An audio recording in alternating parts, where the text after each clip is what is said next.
This episode contains sensitive and potentially distressing subject matter. Listener discretion is advised. If you or someone you know is struggling, help is available.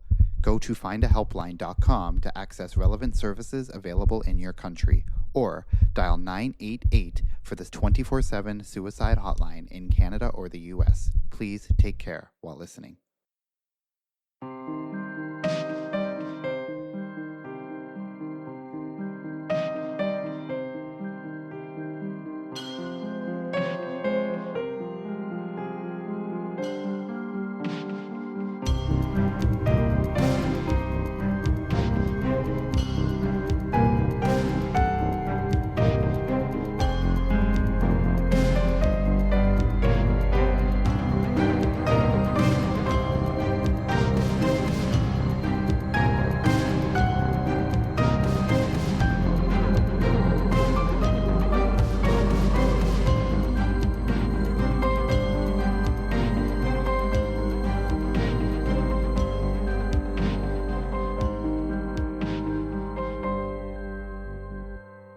Hey everybody, welcome back to Crime Family. I am your co-host Lisa, and I'm here with my other co-host, my brother AJ. It's just gonna be us two today. Katie, once again has a sick household, so she is tending to her cute little cutie, and yeah, so it's just gonna be me and AJ today.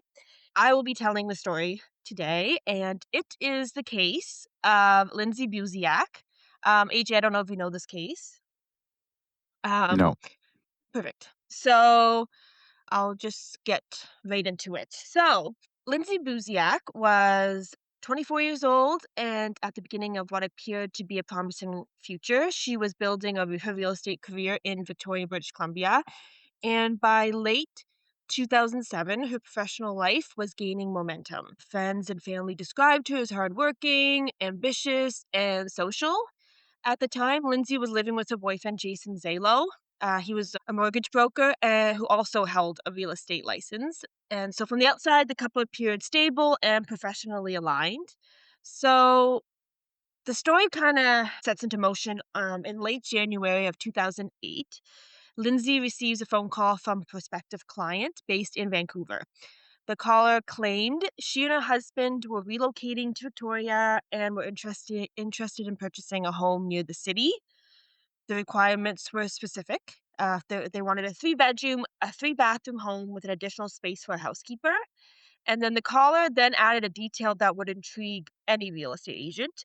They said they needed to purchase a home within 2 days, and they had a budget of approximately $1 million. And let me just tell you today, $1 million is not going to get you that kind of house.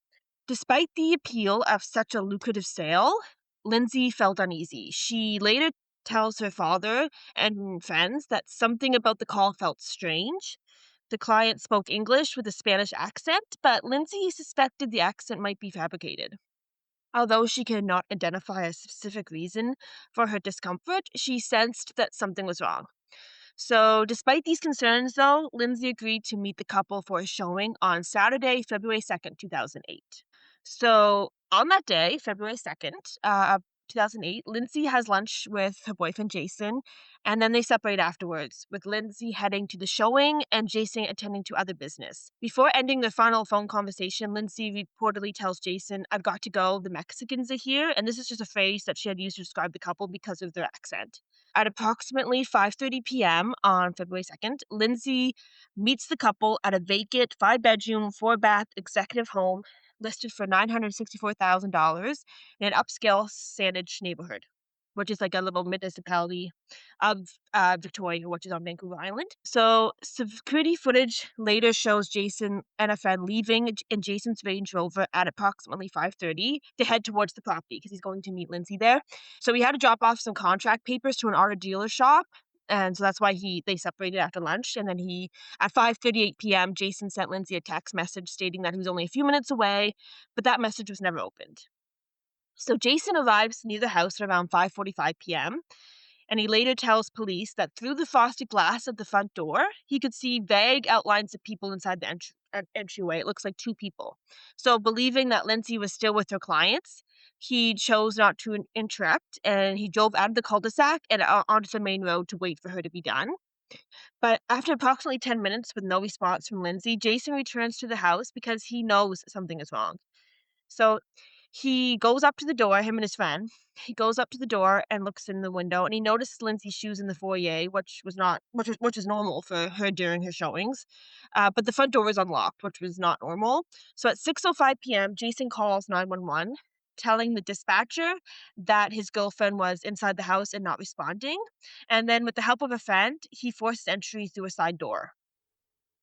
So upstairs, they search through the downstairs of the house, they don't see anything. So upstairs, that's when Jason discovers Lindsay's body in a bedroom. And a second 911 call is made at 6:11 p.m. And so Lindsay is lying on her back and she's not moving. So Jason runs over to her and tries to give her CPR. But Jason says he could tell by the touch of her skin that she was gone. So Jason then says later in this Dateline episode that I watched that he was in so much shock. He remembers yelling at the police to hurry up, hurry up, hurry up, even though he also knew she was already dead. And then during that time, Jason comes to a so shocking realization that the two people he saw through the frosted glass door were probably Lindsay's killers. But those two people are long gone. So K9 units were deployed right away, but there's no sign of them. They had escaped on foot. So, Lindsay had been stabbed more than 40 times, primarily in the head and chest, and she was pronounced dead at the scene.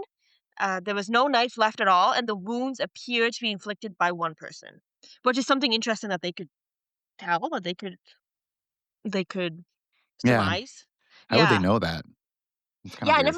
never really heard police saying that right away, like, one person did it, but that's Like, what they obviously, said. you can tell it's the same weapon. Like, they could determine one weapon did it, but, like, how do they know it was I mean, maybe that's how they know, 'cause they know it was one weapon. So why? Like, that's probably how? Unless they're, like, trading the weapon back and forth, but which would be weird. Yeah. So the police canvass the neighborhood, and when they do this, they find two witnesses who provide vital information. So the witnesses say they had seen Lindsay greeting a man and a woman as they arrived at the house at around 5:30 p.m. They say Lindsay shook hands with the couple, which led police to believe that the couple were strangers to Lindsay. You can shake hands with someone you know, but maybe I that's but not I mean, they just, I guess, just by the formality of it, just there was like, oh, how are you? Like, it was just, it looked like you meeting these people for the first time. That's what the witnesses said anyway. So, because this happened in a luxurious home, police thought robbery right away. But early findings ruled out robbery because, as Lindsay's purse, wallet, money, and jewelry were untouched. Sexual assault was also ruled out following an autopsy. But like I said, no murder weapon was found, and the home was professionally cleaned prior to the showing because it was a showing. So it yielded minimal forensic evidence. but the people would still leave DNA behind, the people who were there. Yeah, they just said it was, like, because of how empty it was, it just made it harder, I guess? So Lindsay's BlackBerry reveals that at 5:41 PM, Lindsay's phone made an outgoing phone call. Investigators believe this call was likely accidental, possibly a pocket dial made during a violent struggle. So based on this evidence, police concluded that Lindsay was murdered within the narrow 3-minute window between 5:38 and 5:41 PM, which is insane. Why, what happened at 5:38? So her boyfriend is there. Her boyfriend Oh, texts. So at 5:38 PM, Jason had sent Lindsay a text message saying that he was only a few minutes away, but the message was never opened. At 5:41, she made an outgoing call, but it was like a pocket dial, they think. So they're just saying. So I would think maybe 5:30 to 5:41 would be about. yeah, because But he sent the message and she didn't open it, so she could have been dead by 5:38. yeah, I know. But they Like, just like, they it's weird that they're using him sending a message that she didn't open or read as evidence that, like, she was live at that time, but Yeah, like, the witnesses saw her at 5:30 greeting the people going inside, but it could have happened at 5:31, 5:32, I don't know, but they're just saying 5:38 to 5:41, that 3-minute window is when she got murdered. One of the witnesses that they had spoke to when they canvassed the neighborhood was able to give them some descriptions, so that composite sketch was created of only the female suspect, and she was described as white, between 35 and 40 years old, with short blonde hair, and she's wearing a very distinctive, colorful dress. It was very, very noticeable. So that's the composite sketch that gets made, and then more clues of the identity of Lindsay's killers come from, again, Lindsay's BlackBerry. So, stored in her phone was the phone number of the Mexicans, that's what they say. So, investigators traced that phone the killers used to contact Lindsay, and it was a prepaid burner phone purchased at a Vancouver convenience store, like, weeks earlier. The phone was registered under a false name, and it was activated online less than 48 hours before the murder.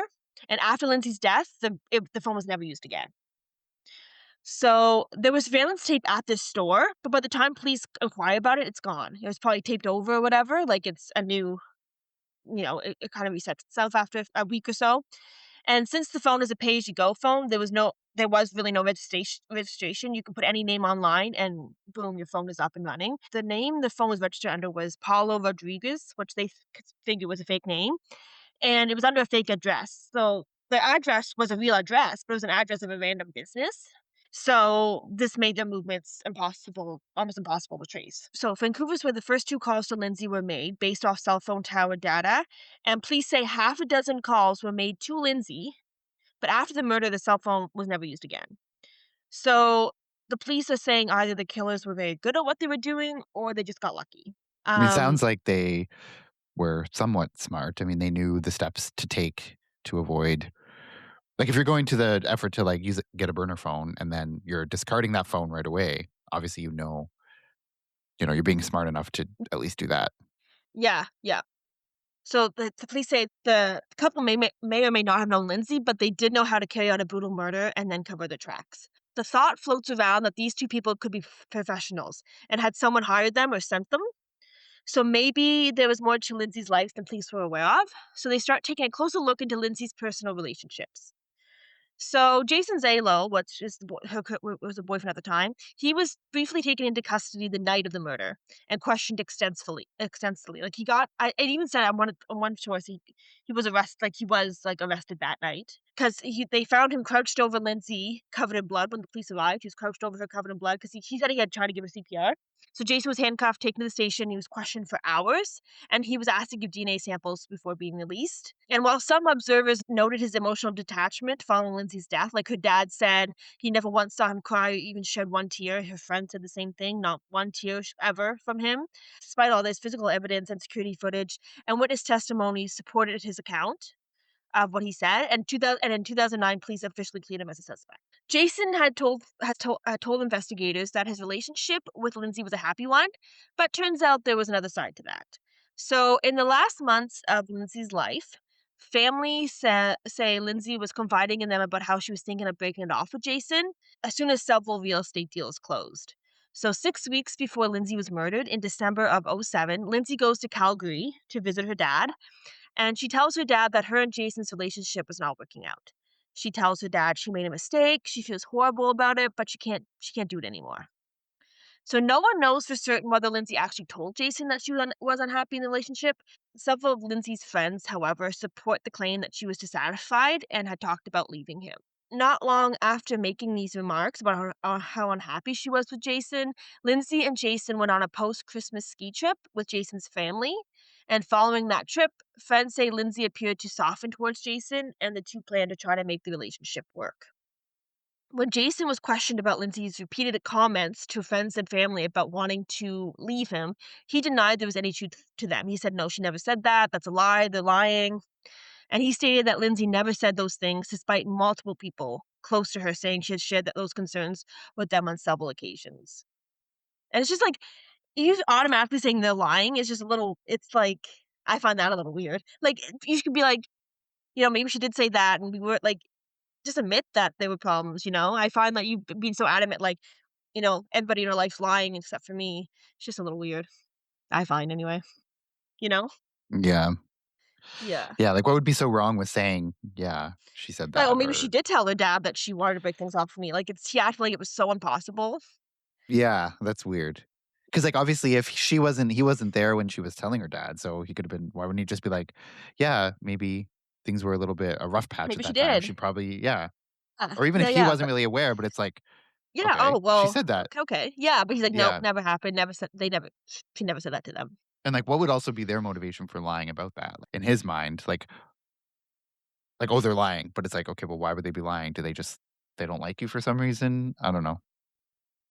Like, it's just a weird thing for him to think that people would make up. I don't know. Like, what do they have to gain from, like, making up that? Despite lingering suspicions about Jason's behavior, he had a strong alibi. Like, he had that friend that was with him the night of the murder, and they both broke into the house where Lindsay was found. And footprints and fingerprints on the scene supported both of their accounts. So the police feel confident that they're not lying about what happened in that house. Like, footprints and fingerprints supported what both of them were saying. Yeah, So, but also, like, if they were professional people, someone could hire them. So just because you weren't physically there, you could have hired someone. Yeah. yeah. So Lindsay's parents actually have different suspects in mind. Her father has long suspected Lindsay's boyfriend, Jason, but her mother believes Lindsay's ex-boyfriend of 5 years, Matt McDuff, could be responsible. So according to Dateline, Matt was reportedly disgusted with when Saanich police announced that Jason was no longer considered a suspect. So attention now turns to Matt, but police find no evidence linking him to the crime. He was confirmed to be nearly an hour away at the time of the murder, and he was questioned, and of course, he denied any involvement. And Jason's mother, Shirley, who was also the VMAX manager at the agency where Lindsay worked, told investigators that 24 hours before the murder, she and Lindsay went for a walk, during which Lindsay said she was afraid of Matt. Shirley was the only person interviewed who claimed Lindsay expressed fear of Matt, and given her relationship to Jason, that statement is viewed with caution. Like, of course, she's going to try to direct suspicion away from her son, who's considered a prime suspect, you know? So, Yeah. the And yeah, she's the the whole even only person that she yeah, ever told she and was the scared of Dateline Matt. host made sure to say that, like, he's like, "Funny, she's the only one that we interviewed that said that she feared for Mhm. Matt. No one else ever said that." And of course, she's gonna Wait, so try to sh get and Shirley is Jason's mother, right? mother. And Jason, yeah, so Shirley tells Dateline 24 hours before the murder, Lindsay confided in her that she was afraid of Matt. But yet no one else ever Lindsay never told any of her other close friends or family about this. And has Jason ever said that? Like, Jason never I told investigators that about that same story? I don't think. I they never said it anyway. It was just Unless the they did an mother. interview. Did they interview Jason for Dateline? Because Yes, like, they did. if Day oh, they did, okay. Because if Dateline said Yeah. the only one we've talked to, but maybe they just didn't talk to Jason. But they did?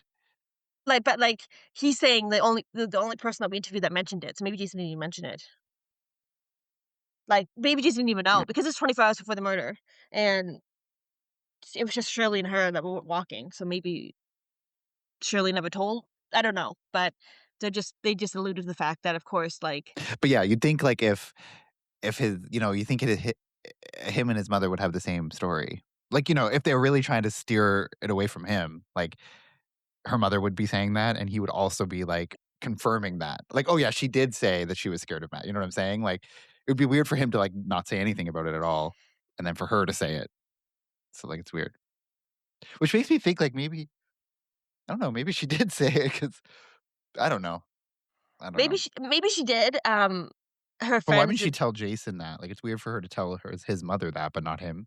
Yeah, yeah, that's what, like, it was weird, and I feel like the way Dateline they're also alluding to the fact, like, coincidence that she's saying, "My son's girlfriend was scared of her ex." Like, maybe, I don't know. I just thought it was. Maybe Dateline, they could be biased too. Like, how the documentaries, they always try to sometimes they don't tell the full story or they show one Yeah, and, side, like, his but voice is always like it's like, yeah. "And funny," you know, out of all the Yeah. people we interviewed, it was the mother of the prime suspect that said that. You know what I mean? Like, it's just yeah, you make your own assumptions, but they're leading you to allude to something. I don't know, Yeah. I just yeah, yeah, yeah. But Yeah, but I it is even with that weird that, like, Jason wouldn't have said anything about that. yeah, and it's definitely worth mentioning for sure. But it's just funny that if it came from anyone else other than Jason's mom, I think it would hold a bit more weight, to me anyway. But, Yeah. um, yeah, Or if it, like, uh, had come from her, but then also other people. Like, if it could have been, like, even if it was just one other person that wasn't her, but could confirm that she also said that to them. so anyway, this whole thing was viewed with caution, like, the grain of salt, you know? So, at the time of Lindsay's death, she and Matt had been separated for more than 2 years, and both had moved on to other relationships and had not been in contact for several months. But Matt does acknowledge that the relationship had been rocky at times, and he even says on Dateline that, like, Lindsay did hit him a few times, and he's like, "Well, did you hit her?" And he's like, "No." Like, he's like, "Oh, like, she's like, 100 pounds, I'm 250. If I hit her, I would, like, I would hurt her very badly. I would never touch her." That's what he says in the interview. But he But admits, like who's gonna admit to it? right, but he's like, "No, but she hit me." So the relationship had been rocky at times, and sources say Lindsay actually contacted police about Matt on 3 different occasions, but no criminal charges were ever filed. So she did call the police on him 3 times during the relationship. So, like, oh, maybe she really was scared of him, you know what I mean? Like, I mean, that would be a reason to be scared of him. Yeah. Mm. while Shirley maintains that Lindsay feared Matt, Lindsay's fans offer a different explanation into why Matt was on Lindsay's mind, and they say Lindsay was considering leaving Jason and possibly rekindling her relationship with Matt. So Lindsay's father, Jeff, stated that during that visit to Calgary, like I said, she told him she missed Matt deeply and she was confused about what she should do. So feds say Matt had a strong emotional hold on Lindsay. So, however, Sanish police have stated clearly they have no evidence pointing to Matt McDuff and no reason to even consider him a suspect. So, on one hand, she's telling her friends and her family, who she's super close with, that she misses Matt, and she feels like she made a mistake. She wants to be with him again, and then Shirley's saying, actually, she's actually scared of Matt. So it's just two totally different things. You're either scared of him or you miss him, and that's why you're talking. Like, yeah. So just kind of weird. Yeah, So I don't believe the mother anymore, actually. no, right? Yeah, when lining it up again with that, yeah, like, I was trying to be, like, open-minded, like, maybe, but also, like, it's weird. Why would she tell her Yeah. friends I one mean, thing it's and I then mean, the fact that she did call the police on him 3 times and then she wants to be back, and that's a little concerning. but, I mean, I feel like that happens a lot, And like, maybe it an wasn't. abusive relationship, so, like, I maybe that, but if you're scared of I don't know, like, saying you're scared of someone and then but you're also telling other people that you're ready to leave your current relationship to go back to him is very and also it's very convenient 24 hours before she was murdered. I'm scared of him. Like, that's just like, the timeline is very weird. Yeah, it wasn't, like, months before, it was, like, 24 hours. And apparently it was only her and Lindsay that went on that walk, and only one person can tell that story. 24 hours Yeah, before, it just seems a little convenient. but, I mean, sometimes strange things happen, but a little convenient, but If it had happened on any other day and not literally 24 hours for the murder, I would be like, "Okay, I'm gonna look into this a bit. I'm gonna hold more weight to this." I don't know. The 24-hour, it just yeah. and I Or, think like, if at least one other person had ever said if she had ever said mhm, that to them as well, yeah, right? Like, not only is it yes. 24 hours before the murder, but it's also she's the only person that's ever said Yeah, yeah, that that I'm Lindsay scared of told her my that I'm told them scared of that. Matt, who I haven't seen in months and haven't talked to in months, and who has a relationship, like, who's in a happy relationship now and hasn't bothered me at all. I'm scared of him for some reason, even though he hasn't done anything since we broke up to make me scared. You know what I mean? Like, so everyone was saying, like, they hadn't talked in months. They're both in different relationships. So it's just weird that she would all of a Yeah. sudden be like, "I'm scared of him." Yeah, and I was trying to think in my mind, I'm like, could both things be true? Like, could she also be scared, but then still, because it's like if it's an abusive relationship sometimes, but I don't really know if they could I mean, I guess, but not doesn't seem I don't know. I don't think Yeah, both things are true. I think one is true or one is a lie. So I think the friends saying that she missed him is more you believable. have 8 close friends of family saying one thing, and then one person who has a stake in this saying some. You know what I mean? It's just, what are you gonna go with? You have to make anyway. I'd go with friends and family. That's just me though. So anyway, Yeah, and um, the friends would have nothing to gain from telling us that she wanted to go back with him. and like during the Dateline episode, like, the friends are just one friend is just she still sobs. She is so like, they wanna find out who did this. They're not gonna lead them astray and make up lies. They wanna know who did this. Like, so they're not gonna say Yeah. something to, you know what I mean?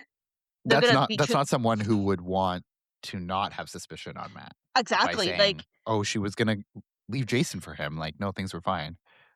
Like, she wouldn't say that unless it was like, true. they're gonna say whatever, like, they're gonna say do whatever they can to find this person and be as honest as possible so the killers are caught. So I just but it's like, you never like, maybe he really did say that though, you know what I mean? Like, you just never know. Yeah. I mean, that's why I hate to say I hate, like, going on the record and being like, "I don't believe her." Yeah, yeah. Because who knows if that is the truth, but I mean, you also have to use a little bit of, like, common sense of, like, all these other people are saying one thing who have no reason to be saying it versus this one person who said this other thing who has a lot of reasons to say Yeah. that, you know? Yeah, yeah.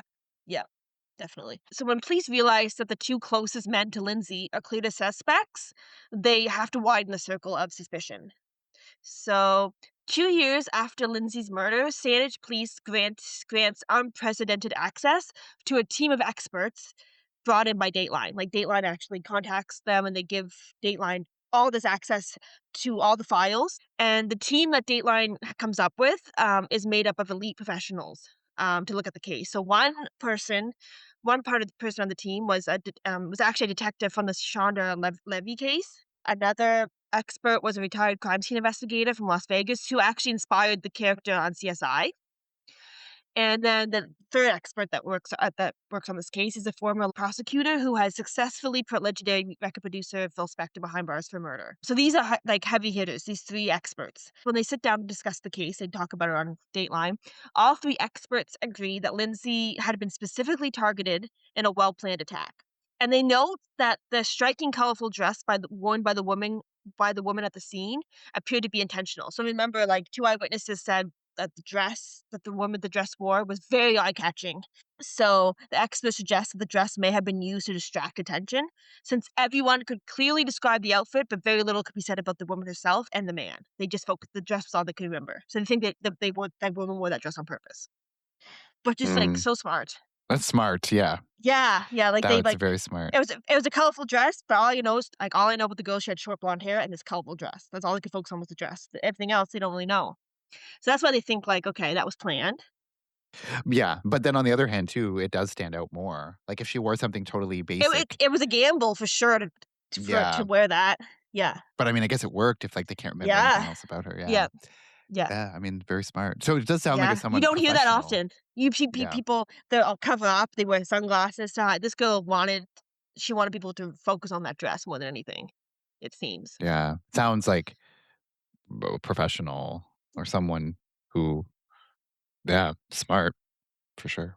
Yeah, and the team also evaluates the theory that the killers might have been hired professionals. So they kind of divided on this. So one expert suggests the killers were instructed to make the attack personal and brutal, pointing to the excessive stabbing as evidence. But another expert disagrees. She argues that while the murder was undeniably violent and involved overkill, it wasn't personal. Instead, they believe it was violent. It was violent because they wanted to send a message of some sort. So, in the 18 months following Lindsay's murder, Sandwich police investigated hundreds of leads and served dozens of warrants.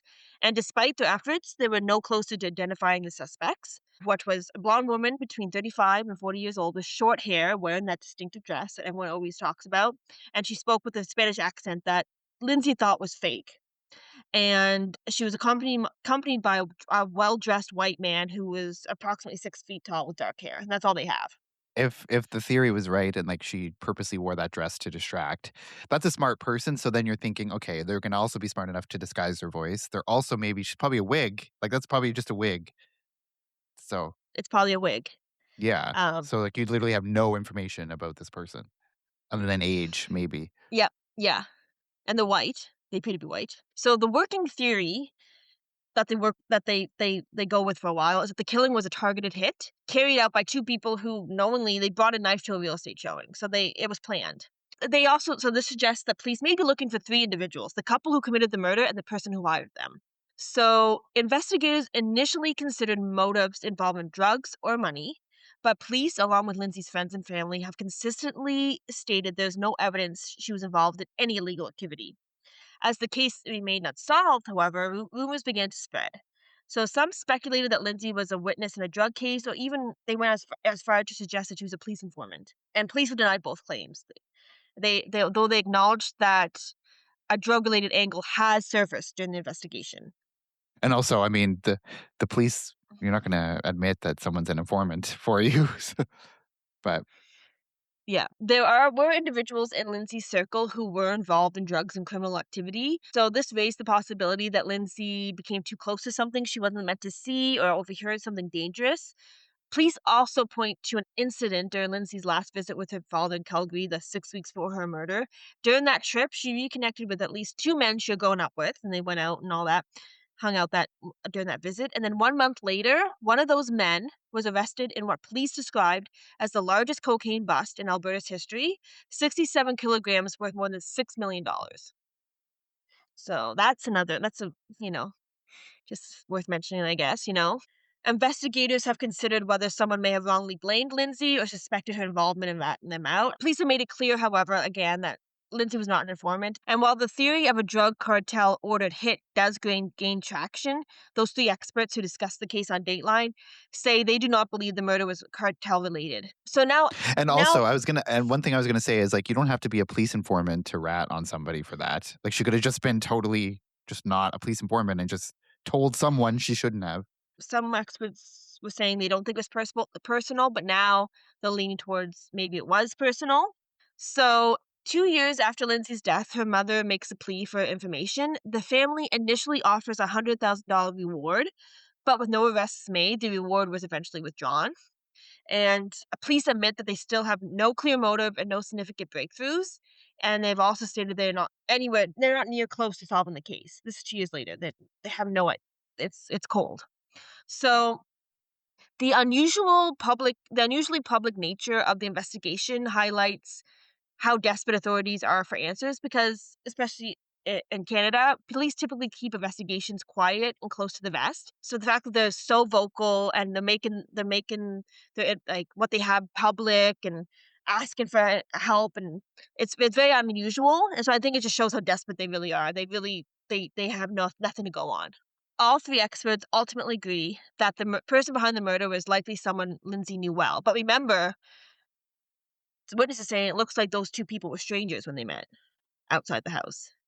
But of course, a handshake is formal no matter what said. I mean, she could have been she could have knew them maybe, but they always suspected that she didn't know the couple. And also, if it Um, was someone like if she knew them, and if she was like suspicious of them, like she wouldn't have been like, oh, shaking their hand, let's go in. Like it would have been more of a thing, right? So either it's someone she knows that like betrayed her, like someone she didn't expect to murder her, because if it's someone that she would have had a reason to like be scared of or whatever, yeah. she's not going to greet So, them like but she did. maybe the thinking like the person that hired them she knew, which would make sense. I think it's obvious that like well, they don't Yeah. hire someone to kill a stranger, you know. Yeah. So they say it's likely someone Lindsay knew. They possibly someone in her own industry, like the real estate industry, and possibly even someone that worked at the same firm as her. They believe the couple who carried out the killing likely have criminal backgrounds, particularly involved in violent crime, and they they say while it's uncommon for a man and a woman to work together as a killing team, to work in tandem together, a male and female, the experts do not believe they were professional hitmen. So they don't believe they were professional. Because the crime appeared planned but executed with panic. Yeah. Well, like clearly planned because you're like you said earlier, they brought a knife to a viewing, and also like they planned the showing, like they scheduled it, they called, they coordinated it, and then they brought a And knife to they that. bought that burner phone 6 Yeah. weeks before the murder, or 3 weeks, like, So this that's was somebody who's trying to avoid detection yeah, for sure. and planned it out well in advance, I think. Yeah. And also, like they say, stabbing is a very personal way to commit a murder, right? Like usually if it's like a random person, it would be And you hire a hitman, I usually think execution style gunshot or something, you know? Um, yeah. Because if it's but yeah, yeah. But I mean if it was I think it was a hit. Was it a hitman or these two people weren't hitmen or weren't professional hitmen? They were just they maybe just think they people were that were hired, involved in some group that like this person who didn't like her was also knew these other people who agreed to do it, but they weren't. Yeah. I don't know. Weird. right? So because the house was empty, like I said, and very little was disturbed, investigators described it as a forensic nightmare. So as a result, experts believe the case will not be solved through physical evidence. They don't. They there is no physical like they don't think that will be what breaks the case. They think someone coming forward either overheard conversations, a guilty conscience, loose lips. That's going to be what solves the case. Someone hearing something they should never. Someone finally wakes up one day and realizes I have to tell somebody. My conscience is eating me alive. So that's what they're hoping for. Someone's going to come forward because otherwise they don't think the worry's not going to get solved. So in the absence of arrests, many of Lindsay's friends remain too frightened to even speak publicly and go on camera at all. There was one friend that did get interviewed for Dateline. Everyone else was too scared to because no one has been arrested yet. They're still out there, so you could be next if you say anything, you know. So in 2021, Sandwich Police formed a new investigative team, and they began collaborating with the FBI in the U.S. So the police cite advancements in DNA technology and the emergence of renewed leads. And at the time, a Sandwich Police Department spokesperson emphasized that individuals with knowledge of the crime likely remain in the community.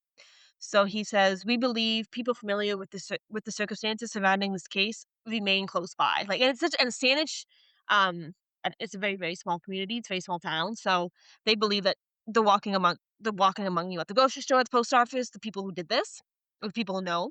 Police also have also noted that advancements in DNA analysis have helped generate new leads in the investigation. However, they have never publicly confirmed any possible motive for Lindsay Buziak's murder. So they never have once stated what they think the motive was. They probably don't know. So, for more than 16 years, Lindsay's father, Jeff Buziak, has led an annual walk for justice in her memory, both to honor his daughter and raise awareness about her unsolved murder. And he also has publicly criticized law enforcement for what he views as insufficient ongoing investigative efforts.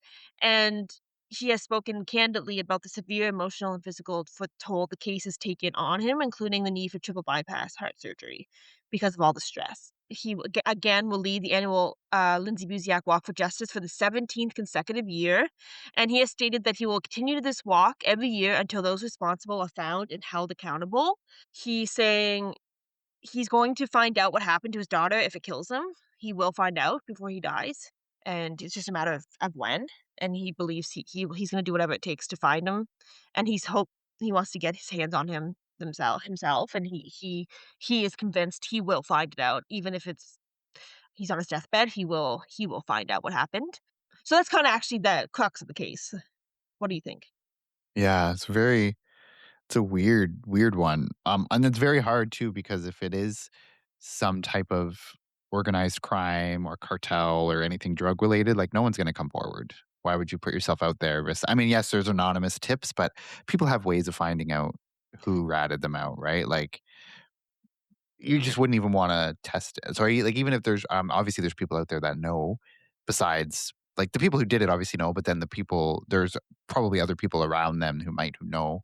But I think it's very very hard. Like Yeah, you're kind of risking your own life if you go out there and come up with information. So it's yeah. hard. So what do you think? Like the boyfriend? I think like maybe the boyfriend Jason hired somebody.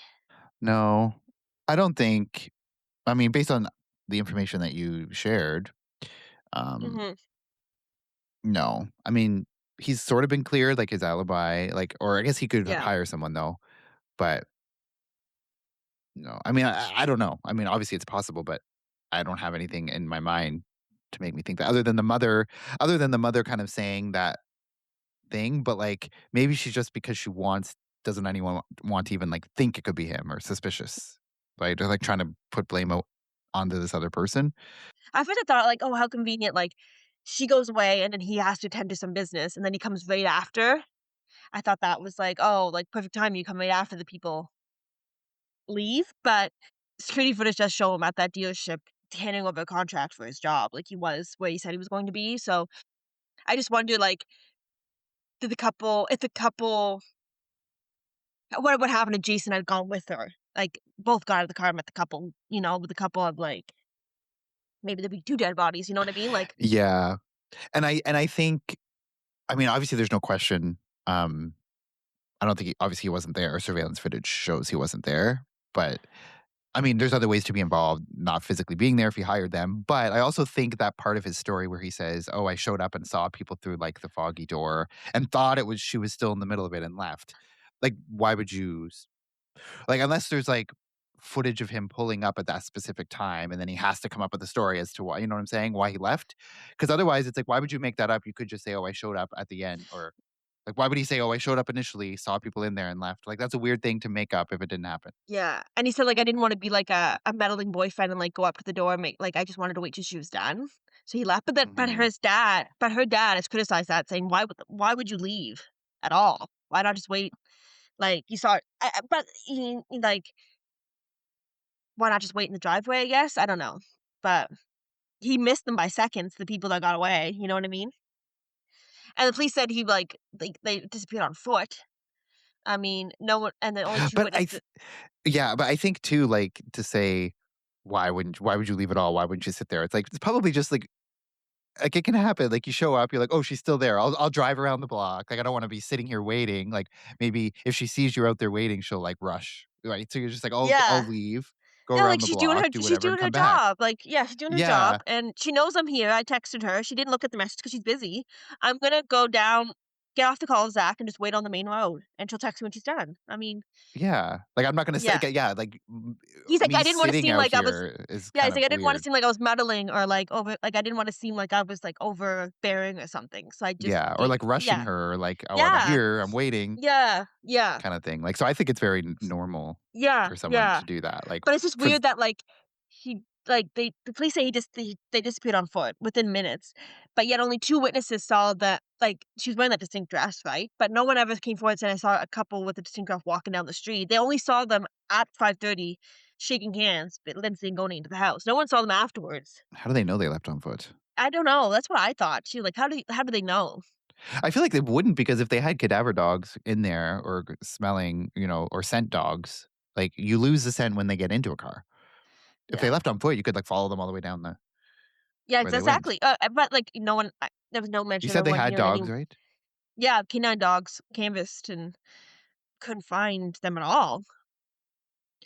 I So I would feel like think, you have to get in a car then. That's the only reason that you lose a scent. yeah, Like, if they went down the street and walked away on foot, the dog would be sensing that. maybe it's easy for a car to sneak out without going down the main road, you know what I mean? Because no one saw, like, Jason said never said I saw, like, a car squealing out of the, you know what I mean? I never like, a suspicious car rushing from the scene or something. So, how could maybe there was a back way that the car could have gone or something, but I don't know. I don't think they left on foot.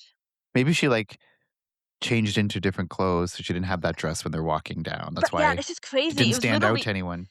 It's just minutes. Like, he saw 2 people in the window that most likely were the killers, and then he goes down the road, and then 10 minutes later, he comes back, and they're gone. Like, it's just literally he just within minutes, like, they got And, away. like, yeah, it's crazy. I think it's possible you could think, like, if she I'm kinda fascinated by, like, how smart someone would be to wear, like, a distracting I something but that distracting. deep like, at first, when they were describing the dress, I was like, "Oh," like, and then I didn't think anything of it, to come out as a sketch, whatever, but then when the experts, like, these people are heavy crime experts, and they mention, like, "No, we believe that that was intentional." I never would have thought that. I love when I hear when expert panels have these and they do discussions about And that's why cases. they're experts, yeah. Yeah, and, like, they do ex and they were talking when they were talking about it, I'm like, "That is." I would never have caught on to that detail that that was intentional to wear that dress, you know? Yeah, because what I was gonna say was, because 'cause I'm, like, fascinated by that detail, and, like, if it's true so what I was gonna say was, if that's true that she wore this dress and made very purposely to, like, distract people from noticing other things about her, yeah, at the house, yes. But the minute you commit the crime and leave the property, that dress is a hindrance. Because it's tracking you, it's very distinctive, people will know where you are, they see you anywhere else, that's a trail. So, Yeah, I think it's possible she could have worn that in the moment when, so people don't notice her before and the then she took murder, it off but before then leaving the she house. yeah, and she shoves it in her Yeah, purse and wears something yeah, takes the wig totally off. yeah, totally nondescript, like, walking down the street that isn't recognizable. So, I think that's likely what could have happened. That makes me think they are professional in a That's a sense. professional that's a That is professional that is something that a detail. rookie does not think of. No, a rookie is thinking I wear a super bright, distractive dress, like, that's gonna Yeah, make me stand out. No one's I'm gonna gonna think wear of all that. black, you know what I mean? Yeah. Like, People are gonna be like, um people are thinking if you're a newbie, you're gonna be like, "I'm gonna go in there wearing something totally normal, nondescript that is not gonna be easily identifiable." So no one's gonna think to wear something super loud and, like, distracting. So to me, that's, like, a detail that's shows, like, professional. and also it's interesting, like, even the experts who have seen many cases said it's very unusual for a male and female killing team to be a thing, you know? Usually see 2 guys as Bonnie and hitmen Clyde. and yeah, and they Yeah. say it's very unusual. Who are these people? Like, they could be anywhere now. They could still be living in this community. It's just you never know who your neighbor is, you know what I mean? So the murder of Lindsay Buziak remains unsolved to this day. The anniversary just passed recently of this, February 2nd, 2008. So what happened, like, 20 how many years ago is that? 18? 18? 17? Yeah, 18. Yeah, so just past the 18-year mark. So despite renewed investigative efforts and public appeals, justice for Lindsay has yet to be achieved. Until new information emerges, her murder serves as a haunting reminder that violence can strike even in the safest communities. I will say that in 2008, Saanich only had 1 homicide a year. So it was like a very when people say, "Oh, it could never happen here," literally, like, it's like cliche people say, literally that, like, town had averaged 1 murder a year back then. So it was a very small town. Things like this never happened. Even in a small town, 1 murder a year seems like a lot.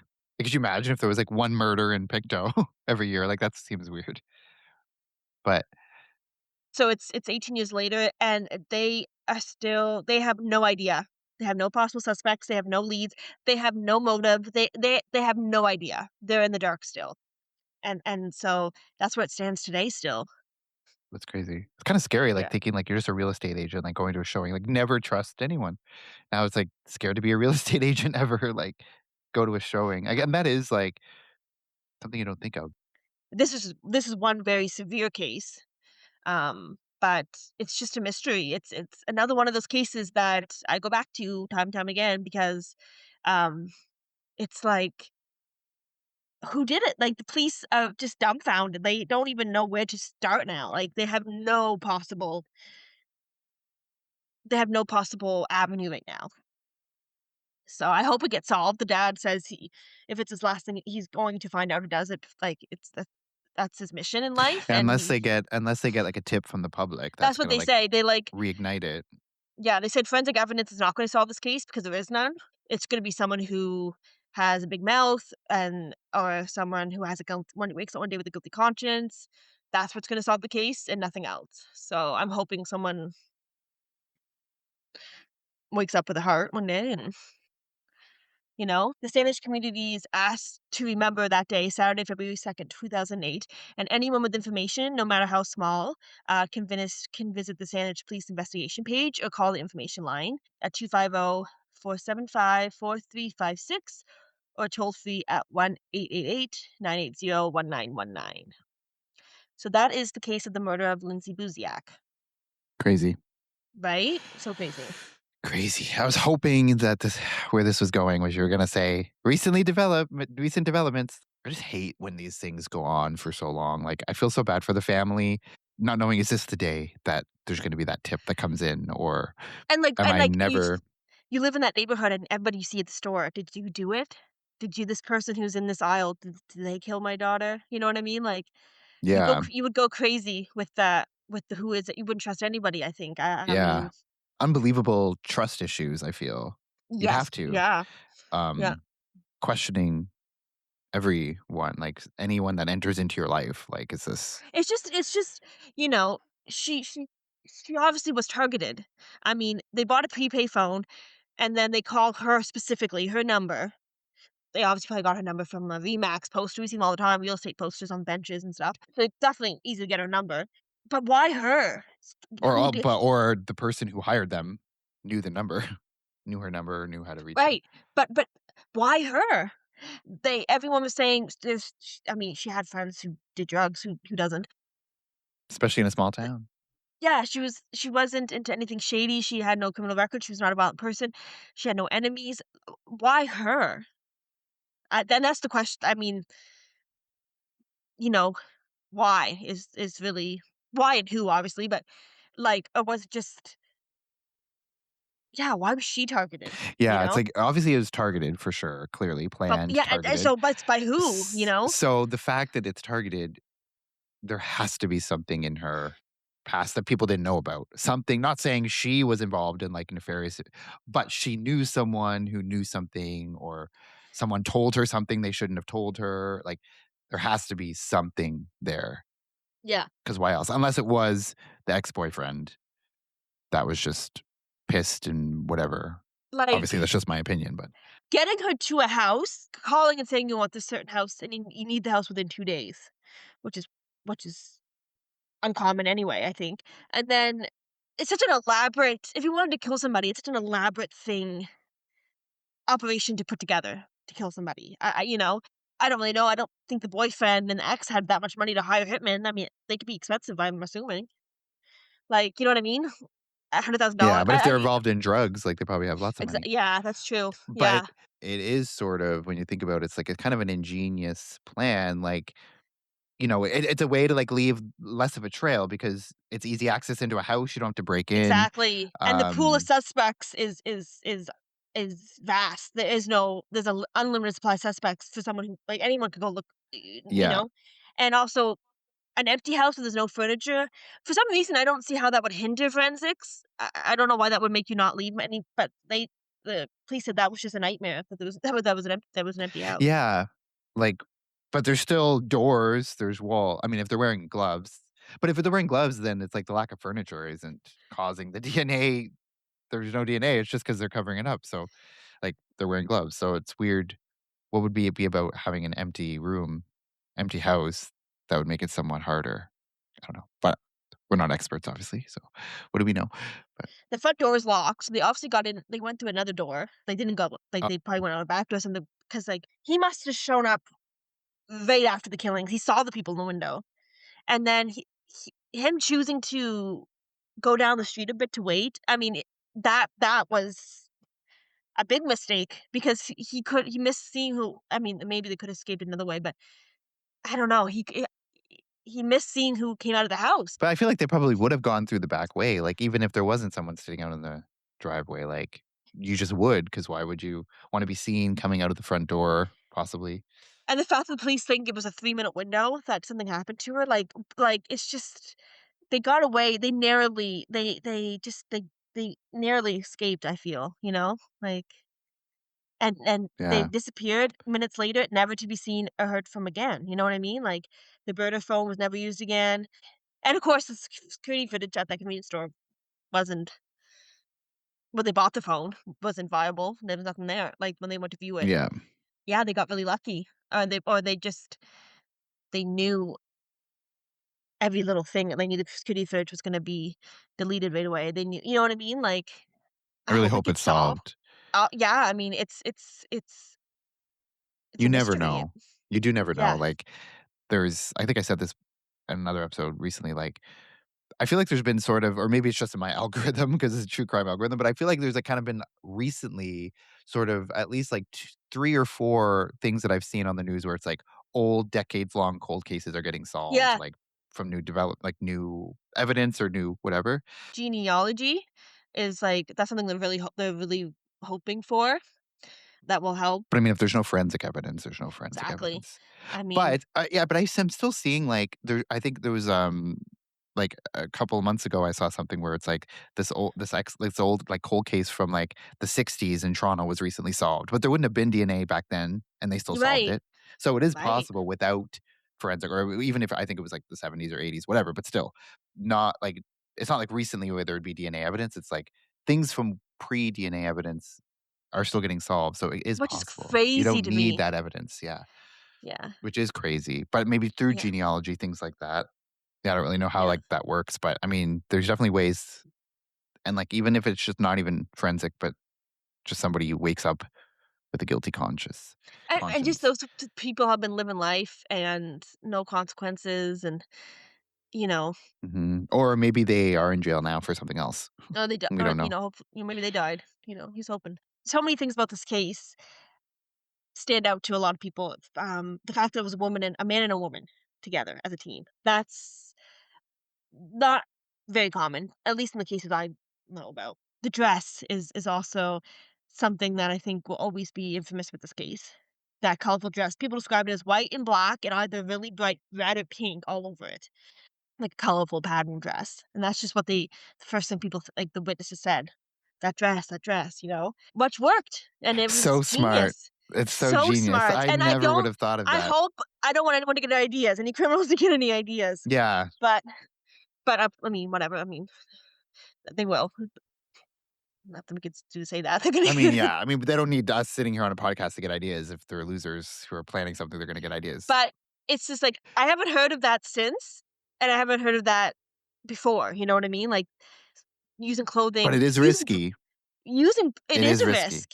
And Yeah. what if, and I wonder. It makes me wonder if they had done it before and it worked. It's very unique in that it's useful for that small window of time, but the minute you leave that house after the Yeah, crime, it's nothing but a hindrance. everything So has you to go have according to to everything has to yeah. work out. Yeah, and it's just by a stroke of luck. I can't imagine that they knew the boyfriend was going to meet her there, and it's just by a stroke of luck that they got away before he pounded on the door. You know what I mean? Like they couldn't account for that, but it still worked in their favor. Yeah. And I It's think like just partially it's like you have to like for them, their how smart they were in like planning this out mixed with a bit of luck. It's like and they just what got disappeared into allowed thin them. air Yeah, it's with crazy.